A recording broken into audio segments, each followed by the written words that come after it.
folks can read this on your website, thebureau.news. Headline: exclusive Chinese narco suspect caught in private meeting with Trudeau.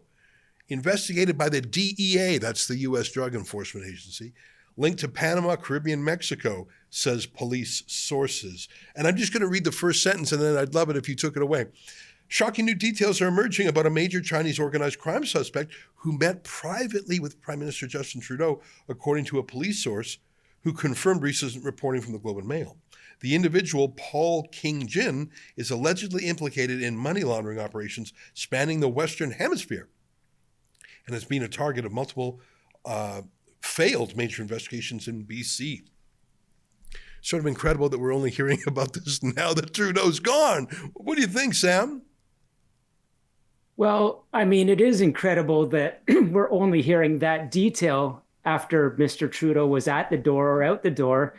But Ezra, you know, that type of meeting was the subject of my book, Willful Blindness, published in 2021. And so I was, I would say the journalistic subject matter expert on the poster boy of Chinese fentanyl money laundering networks, a Mr. Paul King Jin, this alleged narco that I didn't know was captured in RCMP surveillance in a private meeting with Mr. Trudeau. However, that's a great detail. Kudos to the Globe and Mail for picking that up. And so I built upon that story. I went back to a source and said, yes, indeed, they were aware that this surveillance found Mr. Trudeau there. But what I did know, Ezra, was that I have reported for years that another individual in that private meeting is a senior former People's Liberation Army official. I know you know something about PLA officers coming to Canada and the concerns that raises. Well, look, even if you're a former PLA officer, CSIS will track you in Canada. The RCMP will track you. And so I knew that this extremely powerful, wealthy PLA veteran is believed, and I'm not going to name the name in this broadcast, but is believed by Canadian police intelligence to be involved in sort of security networks tied to Beijing that are involved in interoperability with Chinese organized crime. And again, let's focus on Mr. Jin. My information, which I added in this story, is that he's a frequent flyer. He's going down to Mexico. He's going down to Panama, which, as you know, Panama is of great concern to the U.S. government for Chinese influence, alleged Chinese illicit financial activity. This man, Paul King Jin, involved in alleged human trafficking, sexual prostitution, activities in a hotel in Richmond, not specifically this hotel.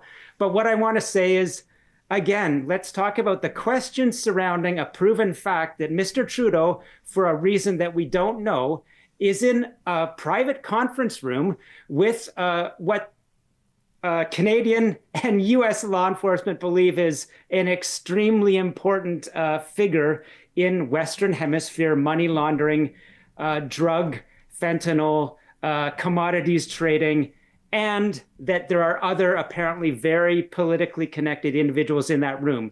And so why was Mr. Trudeau there? I've never heard, I'll tell you this.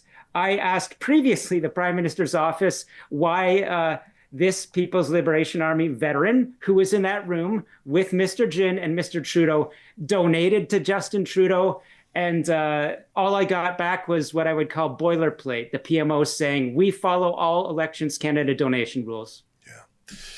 Boy, there's so many things. And it's interesting that this is only coming out now.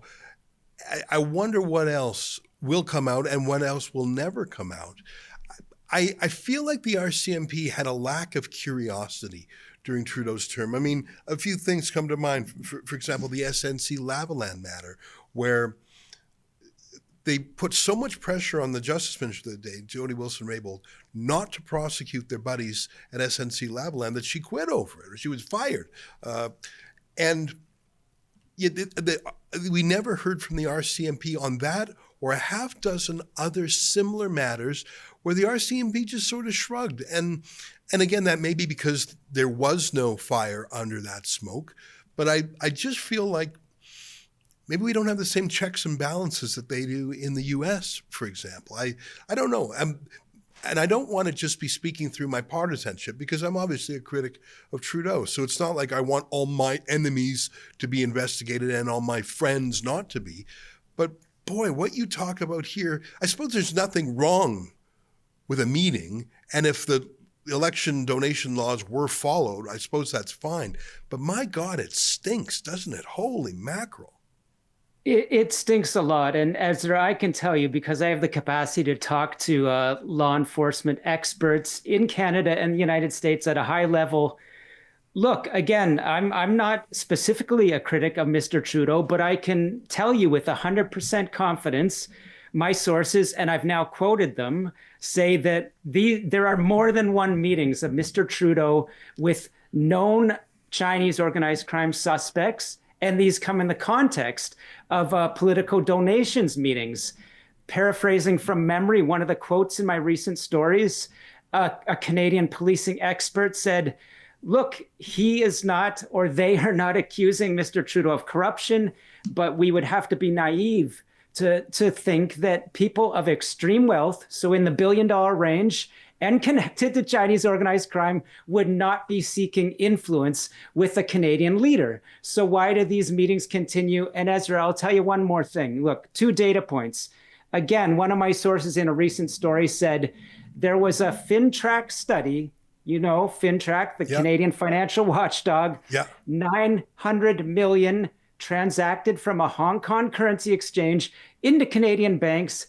And that is, my police sources knew a number of suspects involved were seen in meetings with Mr. Trudeau. Again, these are suspects that are related to China. They are related to CSIS investigations, RCMP organized crime investigations. And my last point is, again, in that Hogue Commission, where some things, much like a whale, maybe they touch the surface, but we don't see the whole thing.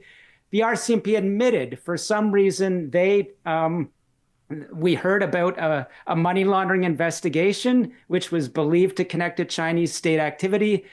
The RCMP said they didn't pursue it because essentially there are so many money laundering networks and investigations.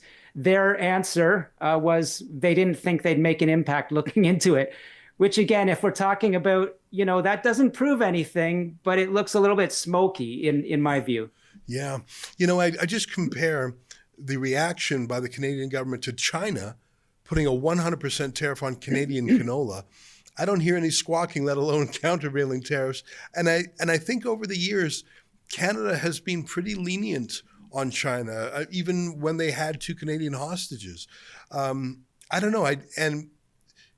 I feel like foreign influence in this country, as I started the show, I mean, you may not think about it, but it sure thinks about you. And I'm glad you're out there, Sam.